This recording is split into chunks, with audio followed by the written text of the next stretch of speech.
Vous savez que d'abord, la migraine, ce n'est pas un symptôme, mais c'est une maladie, au même titre que la myasthénie ou la rougeole ou la tuberculose. C'est une affection avec sa propre physiopathologie, ses propres signes cliniques, sa propre histoire. Donc attention, entre céphalée et migraine. La migraine est un type de céphalée. Il existe plusieurs types de céphalées. On l'a dit, il y a les céphalées migraineuses, on verra. Les céphalées d'origine médicamenteuse, les céphalées secondaires. Et la migraine, elle ne constitue qu'un type de céphalée. Donc, un patient qui consulte pour un mal de tête, il ne faut pas dire qu'il a une migraine. Non, c'est quand vous allez préciser les caractéristiques de cette céphalée, et si ces caractéristiques correspondent aux critères diagnostiques, c'est à ce moment-là que vous allez dire que cette céphalée est de type migraineux. D'accord? Alors, les céphalées, on les divise en deux grands groupes, les céphalées primaires et les céphalées secondaires. Alors, les céphalées primaires, ce sont des céphalées idiopathiques. On ne connaît pas précisément leur cause, d'accord? Et la plupart sont bénignes, d'accord? Et souvent, ces céphalées primaires partagent une caractéristique commune, c'est qu'elles sont chroniques et elles évoluent par poussée ou par des accès douloureux séparés par des intervalles libres. C'est ça la caractéristique commune de ces céphalées primaires. Et c'est parmi ces céphalées primaires, il y a la migraine, les céphalées dites de tension, l'algie vasculaire de la face et autres céphalées trigémino-autonomiques et les autres céphalées primaires. Vous voyez, là, la migraine, où se situe par rapport au monde, entre guillemets, le monde important des céphalées. Ces céphalées primaires, généralement, ne constituent pas d'urgence. Donc, c'est des céphalées chroniques. Elles surviennent à un moment donné. Elles durent quelques heures, quelques jours, quelques minutes. Tout dépend du type de céphalée, tension, migraine ou algie vasculaire. Et puis, il y a des moments de rémission où le patient est libre de toute douleur. Il ne se plaint de rien du tout. Et généralement, quand on fait des examens complémentaires, on trouve rien du tout. Et même l'examen neurologique, souvent, est normal. C'est ça la caractéristique des céphalées primaires. Et puis, il y a le deuxième type de céphalées, ce sont les céphalées secondaires. Voilà, elles sont nombreuses. Elles sont dites secondaires parce qu'elles font suite à des lésions ou bien des anomalies somatiques. Certaines sont intracrâniennes ou bien qui se trouvent à distance de la boîte crânienne. Par exemple, céphalées suite à un traumatisme crânien ou cervical, des céphalées qui font suite à un AVC, des céphalées qui font suite à une affection intracrânienne non vasculaire, je ne sais pas, une encéphalite ou une tumeur cérébrale, etc. Des céphalées qui peuvent faire suite à la prise d'une substance ou bien les céphalées de sevrage suite à un retrait d'une substance. Voilà, à l'infection, etc. Donc, c'est des céphalées qui sont secondaires à une lésion. Donc, l'examen neurologique est le plus souvent anormal. Et quand on pratique des examens complémentaires, là, on peut retrouver la cause. Et certaines de ces céphalées secondaires peuvent constituer des urgences, d'accord? Comme les méningites, par exemple, les accidents vasculaires cérébraux, les tumeurs cérébrales, etc. Donc, les céphalées primaires, généralement, c'est des céphalées sans lésions sous-jacentes, c'est-à-dire idiopathiques. Elles regroupent les migraines, les céphalées de tension, et puis surtout l'algie vasculaire de la face et les névralgies essentielles de la face. C'est des céphalées donc, qui évoluent par crise ou accès douloureux séparés par des intervalles libres. Et le diagnostic repose sur deux éléments. L'interrogatoire, qui permet de préciser les caractéristiques de cette céphalée, et sur un examen neurologique qui est tout à fait normal. Voilà. Alors, la migraine, c'est une céphalée qui a une prévalence de 10 à 15% de la population générale. Donc, c'est important. Elle prédomine chez les femmes jeunes, surtout aux alentours de 30 ans, 25-30 ans, mais aussi elle peut se voir chez l'enfant. Et dans ce cas, elle a une présentation un peu différente, mais souvent, c'est entre 20 et 30 ans, et puis elle s'atténue avec l'âge. La céphalie migraineuse, elle est vraiment handicapante. Ça, on parle d'handicap parce que le patient reste alité. Donc vraiment, c'est un handicap. La migraine empêche la patiente à vivre sa vie habituelle. Donc, elle est source d'une diminution de la qualité de vie. Alors, le traitement de la migraine a connu une avancée importante avec l'émergence des triptans. Ils sont très efficaces sur la crise migraineuse. Et puis, il faut savoir que dans la pratique, beaucoup de migraineux et migraineuses ne sont pas diagnostiqués, tout simplement parce qu'ils ne consultent pas. Sur le plan physiopathe, la migraine est due à une hyperexcitabilité neuronale d'origine génétique et environnementale. On n'a pas pu identifier de gènes responsables de la migraine, mais on a pu déterminer des gènes de prédisposition. C'est-à-dire la migraine, bien qu'il existe une notion familiale, mais on n'a pas pu identifier et localiser de gènes responsables de la migraine. Mais les études ont montré qu'il existerait des gènes de prédisposition. Et quand la personne est en contact avec certains facteurs de l'environnement, là, cette interaction entre gènes de prédisposition et facteurs environnementaux est à l'origine de la migraine. Alors, les formes habituelles de migraine ont une idée donc probablement polygénique, c'est-à-dire plusieurs gènes, voilà, qui ne sont pas encore identifiés. Il y a un type qui est familial et dont le gène a été identifié, et c'est une maladie qui est de transmission autosomique dominante, et on l'appelle la migraine hémiplégique familiale. Donc, c'est une forme où la céphalée migraineuse, dont on verra tout à l'heure les caractéristiques, est associée à des signes moteurs, notamment une hémiplégie. C'est-à-dire on explique la céphalée et même l'aura. L'aura, ce sont tous les signes qui accompagnent parfois la céphalée.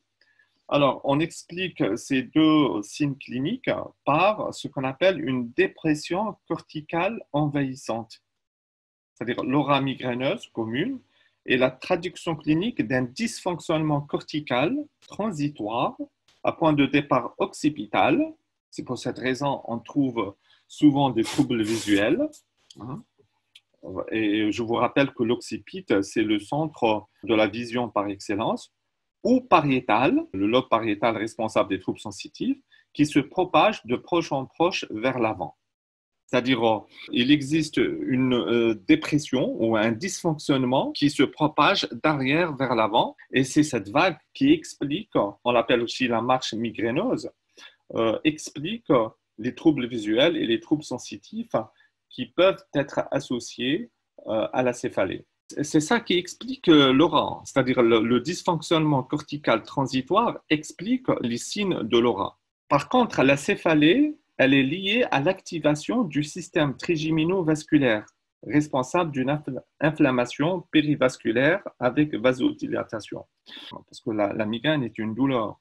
La douleur, elle est générée par l'activation des récepteurs de la douleur qui se situent surtout au niveau vasculaire.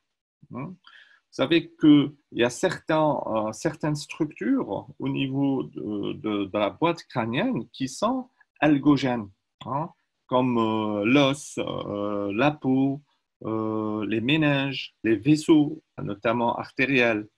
Par contre, le cerveau est indolore, il n'est pas algogène. Alors, toutes ces structures algogènes sont vascularisées par des artères et ces artères sont innervées par les branches du trijumeau, du nerf trijumeau, le nerf 5. Et dans ces territoires, ce qu'on appelle le système trigémino-vasculaire, sont le siège d'une inflammation. Et c'est cette inflammation, voilà, qui est à l'origine de la céphalée. Retenez deux choses. Dans la céphalée migraineuse, il y a la céphalée et il y a l'aura. L'aura, c'est des signes neurologiques qui font suite à un dysfonctionnement neurologique. Alors, l'aura, elle est secondaire à un dysfonctionnement cortical, d'accord, qui se propage d'arrière en avant, alors que la céphalée, la douleur, elle est due à une activation du système trigémino-vasculaire, voilà, secondaire à une inflammation. Et c'est pour cette raison qu'on utilise des anti-inflammatoires. Alors, je répète que le diagnostic clinique de la migraine repose sur un interrogatoire qui va permettre de recueillir les caractéristiques de la céphalie migraineuse et puis sur un examen clinique normal. Alors, l'objectif donc est d'identifier des accès de céphalée caractéristiques séparés par des intervalles libres. Voilà, je vous rappelle que ça est une caractéristique commune, pas seulement de la migraine, mais de tous les céphalées primaires. Voilà. Aucune investigation complémentaire n'est nécessaire lorsque la sémiologie est typique. D'accord? Ça, c'est un élément important. On verra c'est quoi une sémiologie typique. Et puis, il faut savoir qu'il existe donc deux types de migraine, la migraine sans aura et la migraine avec aura, qui est 3 fois moins fréquente. Et puis, il faut savoir que chez un même patient peut exister les deux types de migraine. Alors, on va commencer par la migraine sans aura, qui est la plus fréquente. Alors, la migraine peut être précédée par des prodromes, c'est-à-dire avant le début des maux de tête. Le patient peut signaler un trouble de l'humeur, une sensation de faim, une asthénie. Voilà, tout dépend. Chaque patient présente un type de trouble. Alors, elle se caractérise par son siège, qui est souvent temporal ou susorbitaire, unilatéral, avec alternance du côté atteint. Donc, le siège n'est pas automatiquement une hémicranie. Il peut être seulement temporal. Il peut être seulement susorbitaire ou frontal. D'accord? Souvent, soit temporal, soit susorbitaire, c'est-à-dire frontal, mais des deux côtés, généralement, ou bien seulement unilatéral, c'est-à-dire la moitié du crâne, unilatéral, mais parfois tenir une alternance, c'est-à-dire ce qu'on appelle les hémicranies à bascule. Le mode d'apparition, généralement rapidement progressive, elle n'est jamais d'installation brutale, ça c'est un élément important. Une céphalée qui s'installe brutalement doit vous faire penser à une céphalée secondaire. Mais la céphalée migraineuse, elle s'installe toujours d'une façon progressive, mais rapide, c'est-à-dire en quelques minutes ou quelques heures. Elle est caractéristique par son type, qui est souvent pulsatile, mais d'autres types peuvent être signalés par les patients. Et puis, elle est accentuée ou aggravée par les efforts physiques. Elle peut être associée à des nausées et des vomissements, à une photophobie ou phonophobie. Alors, elle dure entre 4 et 72 heures, en moyenne 12 à 24 heures. Alors, pour résumer tout ça, il faut retenir cette plaque. Ce sont les critères de la migraine sans aura, c'est-à-dire il faut les rechercher pour pouvoir dire que la céphalée est de type migraineux. Alors, A, il faut que le malade ait présenté au moins 5 crises répondant aux critères de B à D. D'accord? Il faut que la durée de la crise s'étale de 4 à 72 heures sans traitement. Si elle dure 1 heure, on ne peut pas parler de migraine. Au moins, elle dure 4 heures et elle s'étale sur 72 heures. Mais souvent, une demi-journée ou bien une journée, le plus souvent. D'accord? La céphalée, elle doit répondre à 2 des 4 caractéristiques suivantes. Elle doit être unilatérale, pulsatile, modérée ou sévère, aggravée par des efforts physiques de routine.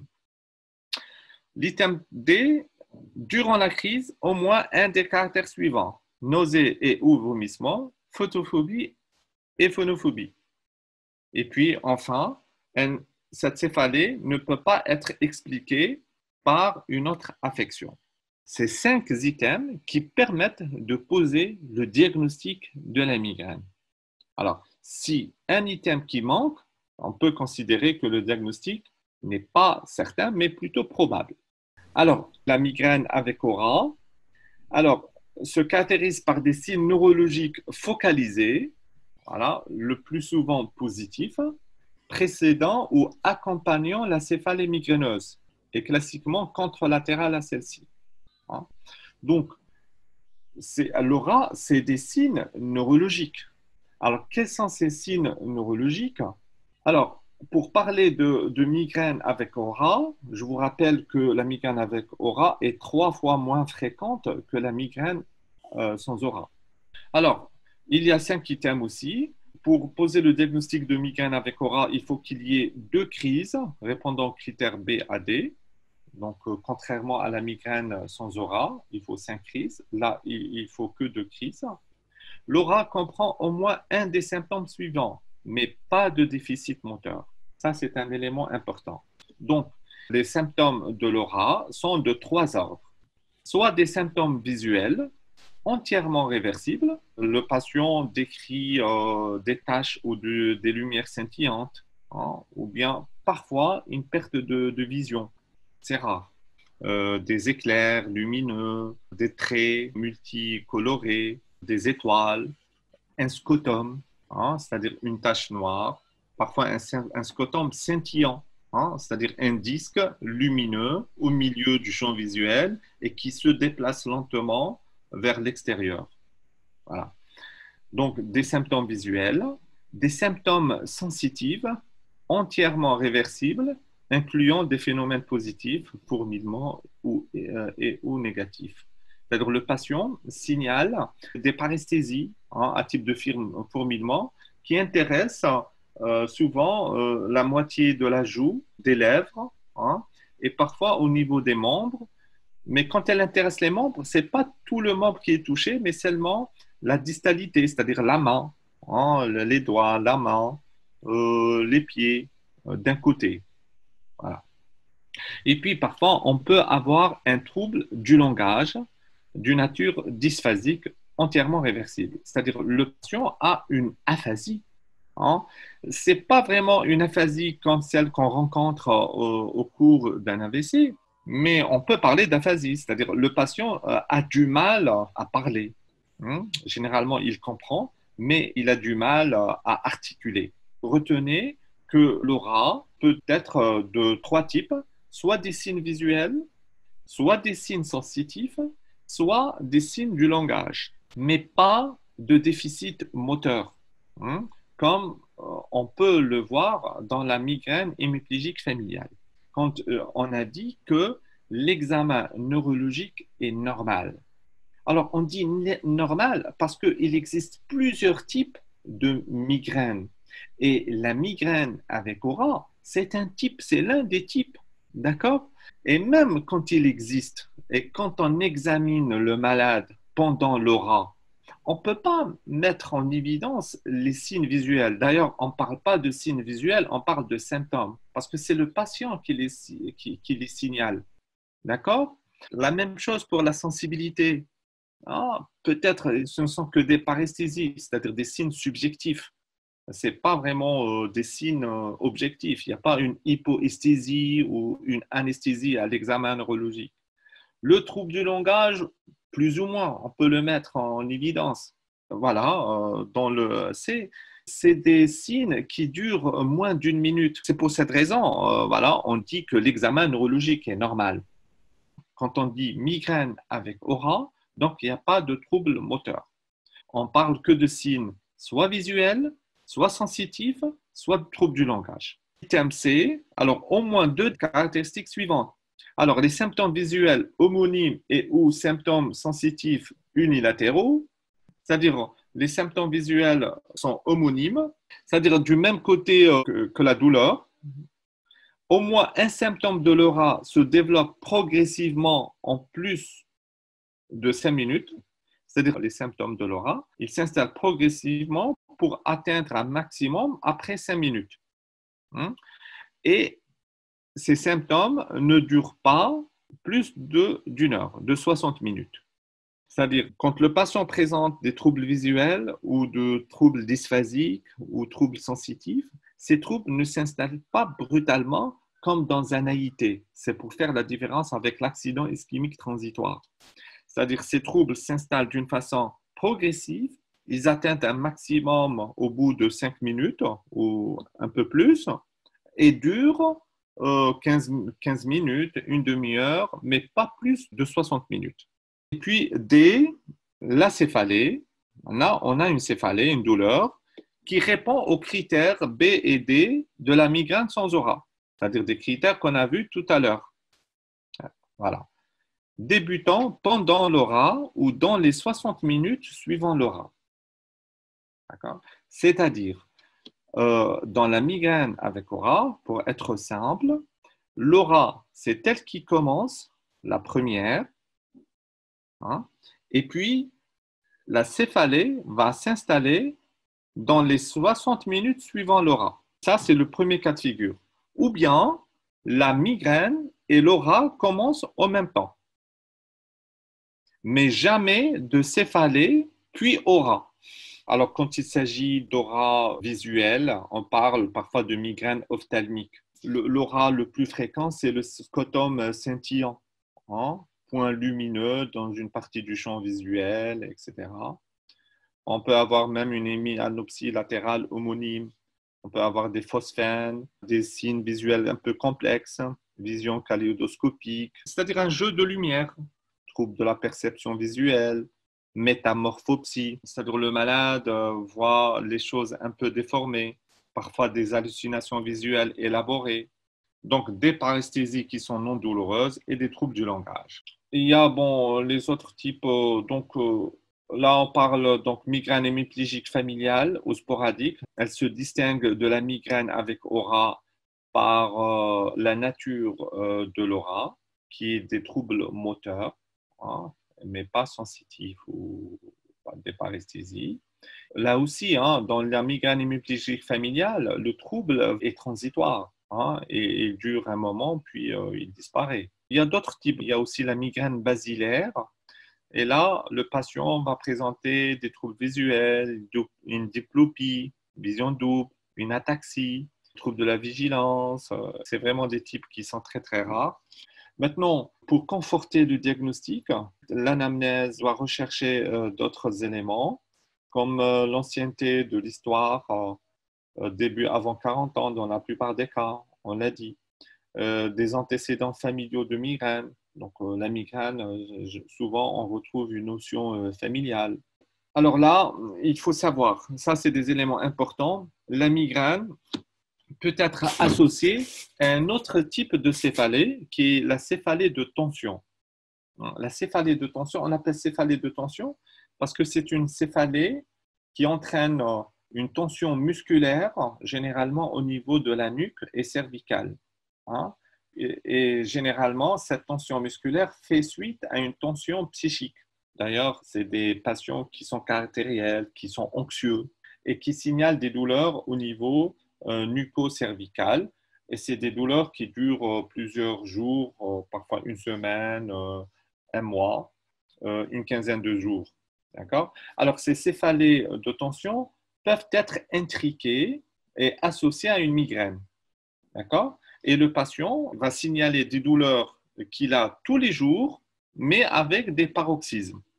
Au fait, les douleurs de tous les jours correspondent à la céphalée de tension et les paroxysmes, c'est-à-dire les accès, correspondent à des crises migraineuses. D'accord? Ça, c'est des cas qu'on peut rencontrer dans la pratique. Et puis, il y a d'autres associations. C'est la migraine associée à la céphalée d'origine médicamenteuse. Vous savez, il y a certains migraineux qui prennent des médicaments par excès, soit des anti-inflammatoires ou du paracétamol ou autres, et à la longue, ils vont développer un autre type de céphalée qui est des céphalées médicamenteuses qui sont très, très difficiles à prendre en charge. Facteur favorisant d'une crise migraineuse, vous savez que la plupart des malades peuvent identifier des facteurs qui déclenchent leur crise. Alors, ces facteurs déclenchants sont variés. Ça peut être une contrariété, ça peut être donc stress, ou bien la détente, la migraine du week-end, les facteurs hormonaux, les règles. Il y a certaines femmes qui présentent leur migraine au moment du cycle, et ce qu'on appelle les migraines cataméniales. Il y a certains facteurs alimentaires, comme le chocolat, l'alcool, les facteurs sensoriels, la lumière, les bruits, les odeurs, hein, voilà, peuvent entraîner un facteur climatique, un ciel couvert ou bien le vent, hein, le mode alimentaire, le jeûne par exemple, le fait de sauter un repas parfois. Chaque migraineux ou chaque migraineuse a ses propres facteurs déclenchants. Donc, toujours, on demande aux malades d'essayer d'identifier les facteurs déclenchants parce que, comme je l'ai dit tout à l'heure, le traitement commence par l'éviction de ces facteurs déclenchants. Voilà, le diagnostic différentiel, donc la migraine sans aura d'abord, c'est l'algie vasculaire de la face. Alors, l'algie vasculaire de la face, elle est différente de la migraine sans aura. D'ailleurs, là, le siège de la douleur, c'est au niveau de la face, mais le plus souvent, c'est périoculaire ou périorbitaire et rétroorbitaire unilatéral. D'accord? Ce n'est pas au niveau de la boîte crânienne, mais plutôt au niveau de la face, plus précisément au niveau orbitaire, on dit périorbitaire et rétroorbitaire, c'est-à-dire que ce n'est pas le globe oculaire qui est le siège de la douleur, mais tout autour du globe oculaire, c'est pour cette raison on parle de orbitaire et pas oculaire. Périorbitaire et rétroorbitaire. Alors, c'est pulsatile. Hein. Il y a deux caractéristiques pour poser le diagnostic d'algie vasculaire de la face. Bon, il y a plusieurs caractéristiques, mais deux caractéristiques sont importantes. C'est le type évolutif de la céphalée et l'association à des troubles végétatifs.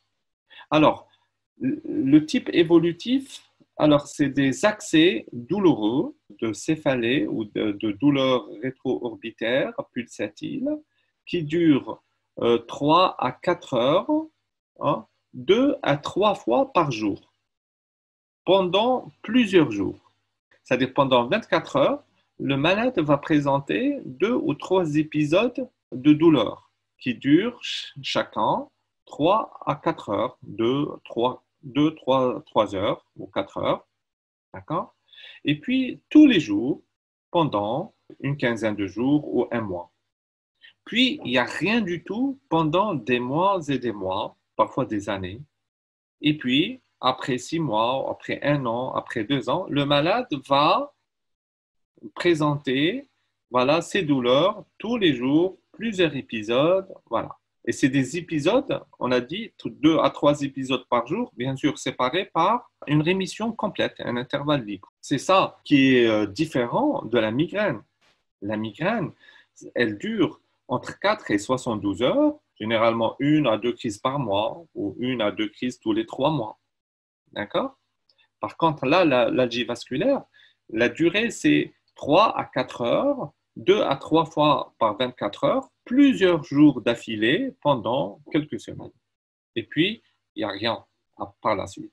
C'est pour cette raison on les appelle les céphalées en grappe. Hein?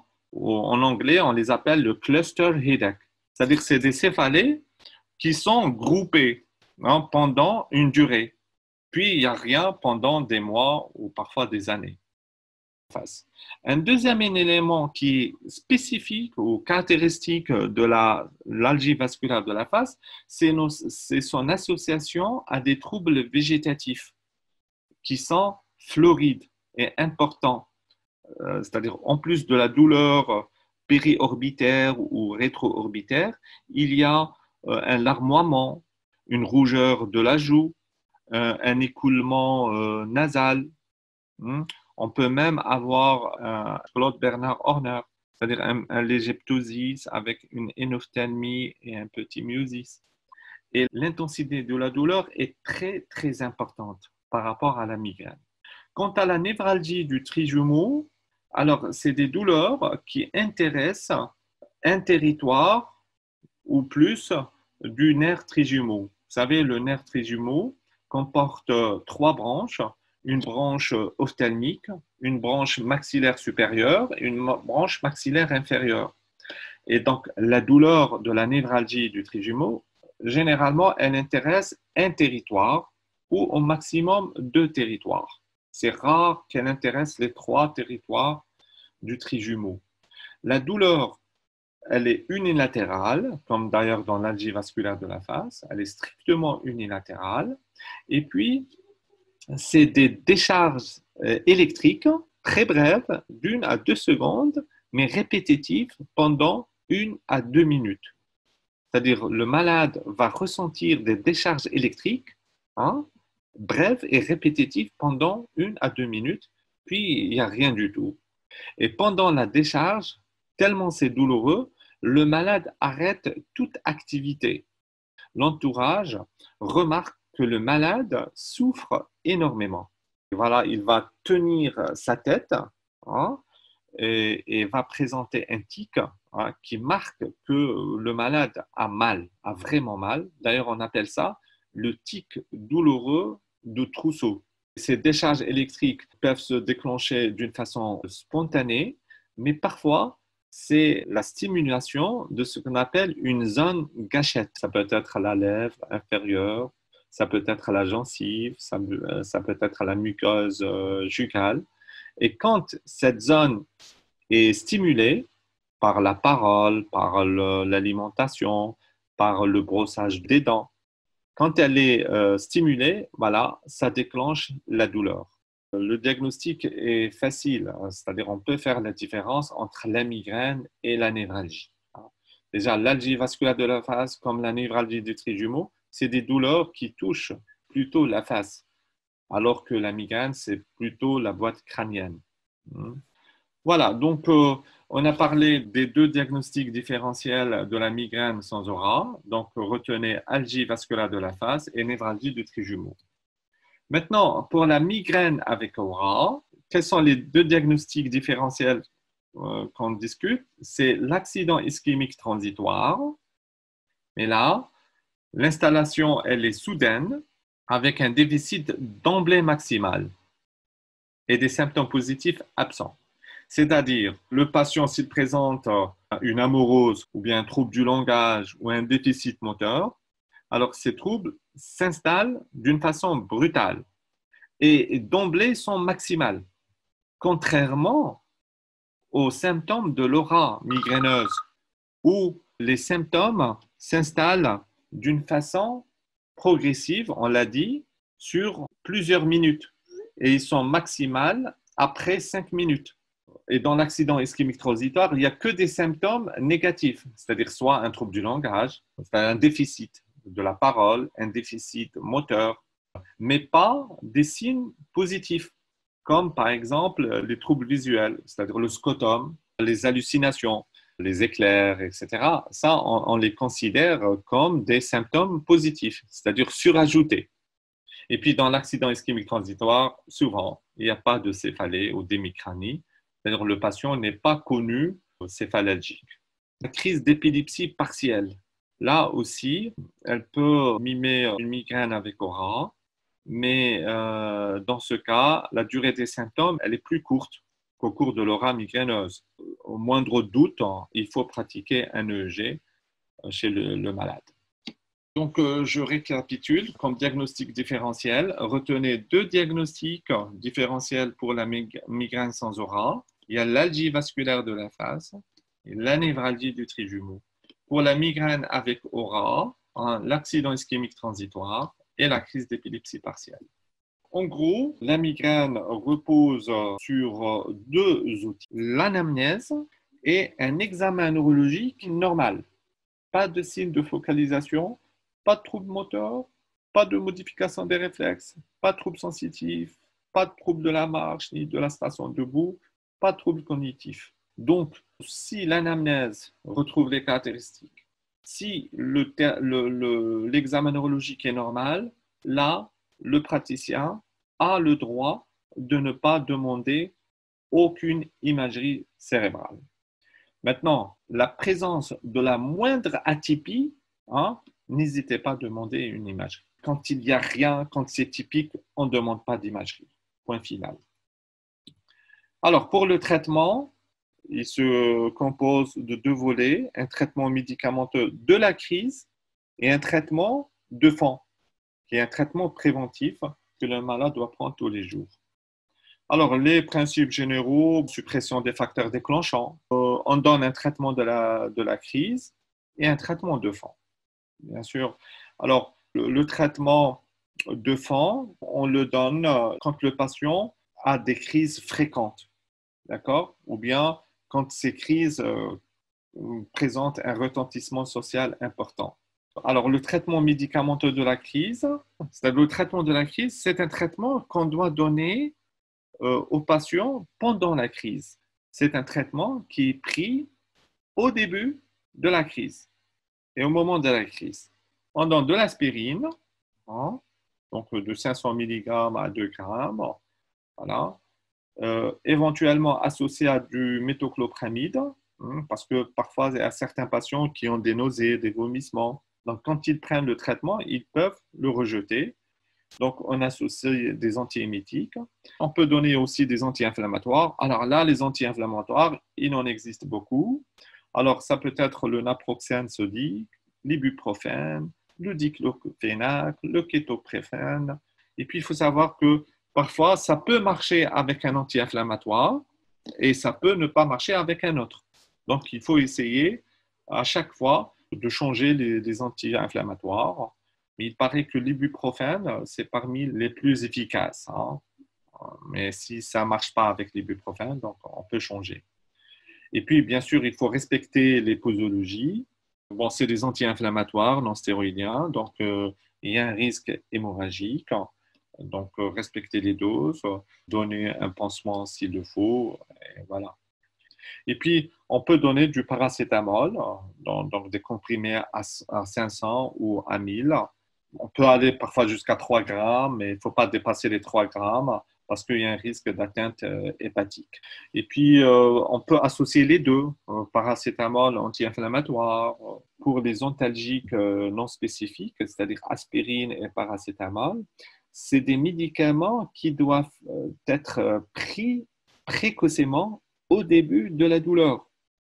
C'est-à-dire, quand le malade commence à présenter la douleur, hein, qui est au début, elle est faible, parce qu'on l'a dit, la douleur s'installe d'une façon progressive sur plusieurs minutes ou plusieurs heures pour atteindre un maximum. Donc, le traitement aura plus d'effet quand il est pris précocement, alors que la douleur n'a pas encore atteint son paroxysme. Donc, les anti-inflammatoires et les antalgiques, c'est des médicaments qui sont pas spécifiques de la migraine. C'est des médicaments non spécifiques parce qu'on peut l'utiliser dans d'autres types de douleurs. Par contre, il y a des médicaments de la crise, mais qui sont spécifiques de la crise migraineuse. Il y a les dérivés de l'ergot de seigle, mais on ne doit pas dépasser un certain dosage. C'est-à-dire que si le malade prend un comprimé ou deux comprimés par jour, il ne doit pas excéder 5 ou 10 comprimés dans la semaine si les céphalées ne cèdent pas, au risque de développer un ergotisme. D'accord? Un ergotisme, c'est-à-dire qu'il y a une vasoconstriction sévère qui peut mener à une nécrose. Voilà. Donc, c'est la principale complication de l'ergot de seigle. Et avant de le donner, bien sûr, on doit éliminer certaines contre-indications comme les artérites oblitérantes des membres inférieurs, le syndrome de Raynaud, l'HTA, c'est-à-dire toutes les affections qui sont dues à une vasoconstriction. Donc, il ne faut pas aggraver une vasoconstriction.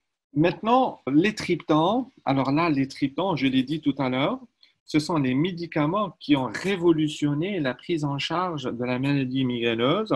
Ils sont apparus au milieu des années 90. Maintenant, ils sont en nombre, c'est toute une famille. Il existe, je pense, 7 ou 8 molécules, hein, Le premier, c'était le sumatriptan, je pense. Alors, ils ont un effet agoniste spécifique sur les récepteurs sérotonergiques, avec une action vasculaire vasoconstrictrice. Le sumatriptan, c'est le premier qui a été commercialisé. Alors, comme pour les autres médicaments, la précocité de la prise est recommandée, mais l'efficacité est néanmoins possible à distance du début. Bien sûr, c'est des médicaments qu'il faut prendre avec précaution. Il ne faut pas dépasser certains dosages. Donc, on prend un comprimé. D'ailleurs, c'est des boîtes de 3 comprimés, je pense, ou de 4 comprimés. Enfin, quand le malade a mal, il prend un comprimé. Alors, si la douleur ne cède pas après une demi-heure ou une heure, il peut renouveler. Mais sinon, rien. Même si ça ne marche pas, il ne va pas renouveler la prise. À côté du traitement de la crise, il y a le traitement de fond. Alors, on dit traitement de fond, c'est un traitement préventif ou prophylaxique. Son but, bien sûr, est de diminuer la fréquence des crises. Alors, il n'est prescrit ce traitement de fond que si les crises sont fréquentes. Un patient qui a des crises rares n'est pas obligé de prendre un traitement de fond. Il ne prend que le traitement de crise. Maintenant, si les crises sont fréquentes, c'est-à-dire 3 à 4 crises mensuelles, à ce moment-là, on doit prescrire le traitement de fond. Bien sûr, il ne faut pas associer 2 traitements de fond en même temps. Et c'est un traitement qui doit être pris pendant des mois, généralement 6 mois. On le donne pendant 2 mois, on fait une petite évaluation. S'il y a vraiment un début d'amélioration, on peut poursuivre. Si le médicament, bien sûr, est toléré, on peut poursuivre jusqu'à 6 mois. Et parfois, on peut aller jusqu'à plusieurs mois, 12 mois. Bien sûr, on commence par des doses progressives, etc. Alors là, il y a plusieurs traitements de fond. Alors, ça peut être des bêta-bloquants comme le propranolol, le métoprolol, le lopressor. Alors, il y a certains médicaments de traitement de fond, ils ont l'AMM, c'est-à-dire l'autorisation de mise sur le marché. C'est-à-dire, quand vous lisez la notice, vous allez trouver la migraine comme indication. D'accord? Comme c'est le cas dans le métoprolol, l'oppressor. Il a une AMM. Mais il y a d'autres, l'avlocardite par exemple, où vous n'allez pas retrouver la migraine comme indication.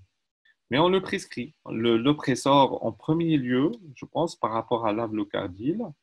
Donc, voilà, ce sont les posologies. Le propranolol, on peut donner de 100 à 200 parce que c'est des comprimés à 40. L'oppressor, c'est des médicaments dosés à 200 mg.